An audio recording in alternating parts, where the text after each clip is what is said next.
Yo, what's up guys, AJC here, and in today's video we're going to be talking about Conor McGregor calling out and exposing Jake Paul and YouTube boxing. But you're going to want to watch till the end because a certain podcaster gives the biggest problem Jake Paul will face if he decides to fight Conor McGregor. But before we get into it, first off, if you want more videos on the Jake Paul and Conor McGregor beef, make sure you like this video, and if we can hit 5k likes then I'll make a part 5 to this series. Also, if you want more YouTube news like this, make sure you subscribe to the channel, hit that red button down below. But besides that, let's get straight into today's video. So as we all know, this rumor of Conor McGregor and Jake Paul has been going on for a while now. In my last video, we heard a response from Conor's team saying that Conor has been strictly focusing on his upcoming UFC fight. However, with Conor doing more and more interviews leading up to his return, an interview on Bloomberg television led to an interviewer asking Conor directly on what he thinks about Jake Paul directly, and here is finally Conor's response to Jake Paul's antics. If they are fighting, well then it can't make a mockery of fighting, right? They're getting in and they're competing.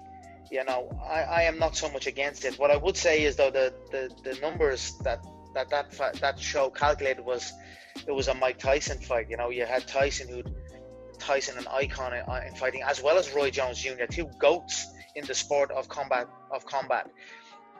You know, and then you had the YouTube kid and then an NBA star competing underneath that. So it done good business. Okay, so first off, Conor is a straight up savage referring to Jake as just the YouTube kid. Like, Conor don't even want to mention your name. That's how irrelevant you are, Jake Paul, to Conor. But at the moment, what he did say made complete sense. Jake has to realize he wasn't the main event fight, and it was Roy Jones Jr. and Mike Tyson that people were buying tickets for. Jake needs to stop acting like he was pulling money for this fight, because he wasn't. And the viewership would not have changed if Jake wasn't even in the pay-per-view fight to begin with. He was an undercard, yet Jake wants to act like he is the reason the fight did so well. But Conor continues to explain what he thinks about YouTube boxing in general, and his response may surprise you. Am I into those competitions myself? You know, it's not the most high level, if any level at that stage.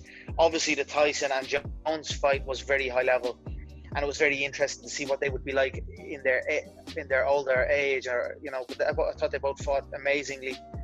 And you know, if it, as they say, if it makes dollars, it makes sense. I know Dana and the UFC are not really into it, but you know, I'm not so against it.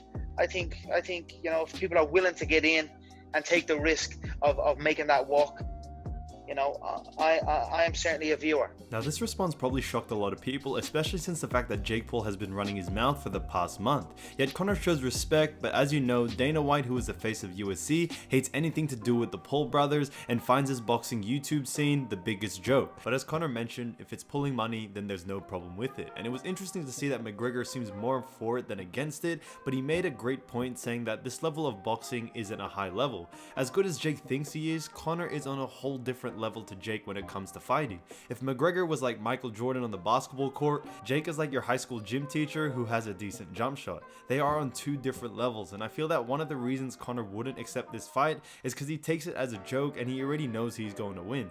Maybe McGregor likes the challenge and Jake Paul is just not one of them. Podcaster Brendan Schaub gave his response to Jake Paul calling out Conor, so here's what he had to say. The thing that's tough when he goes, well, I'm bigger than him, my reach is on him. I get all that, Bubba. I get all that. There's a lot of bouncers in the world who are 6'6", 320 pounds, who are bigger and stronger and way more than Conor. And Conor would starch every single one back to back in a bar fight.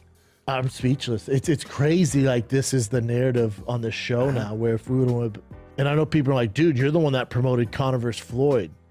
Yep. Two professional fighters. Yeah, I was. One's one of the greatest strikers in mixed martial arts history in his prime, and the other was out of his prime, and it was a straight boxing match, and it just that made more sense.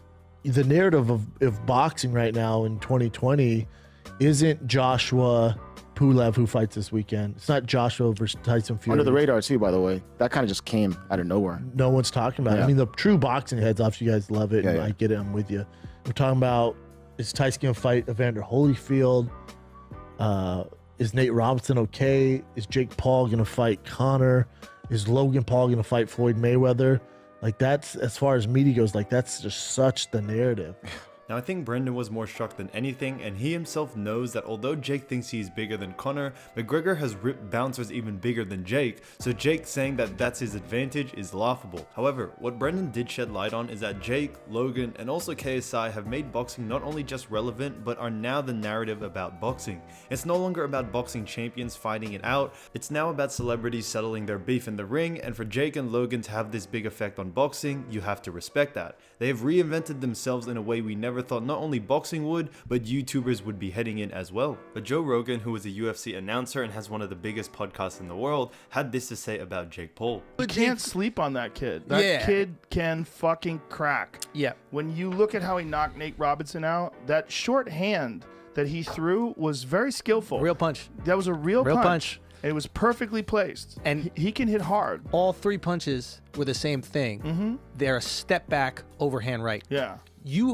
That's not like got lucky. That's, hey, this guy doesn't know what he's doing, so he's going to charge at you. Just step back and lay a right hand on him. Yeah. I mean, he knew exactly it was skillful. And that was in the middle of a wild brawl where Nate Robinson was trying to take his head off, and it was kind of unorthodox, right? So it's dangerous because Nate is super strong. He's a crazy athlete. Yeah, unreal athlete. Winging punches at him. And so he's got to figure his way through this maze of bombs headed his way, and he clips them. Now I was surprised to hear this, but if Joe Rogan, who has done UFC announcing for many years, says that Jake Paul is a skillful boxer, then yes, maybe I might have been wrong about Jake.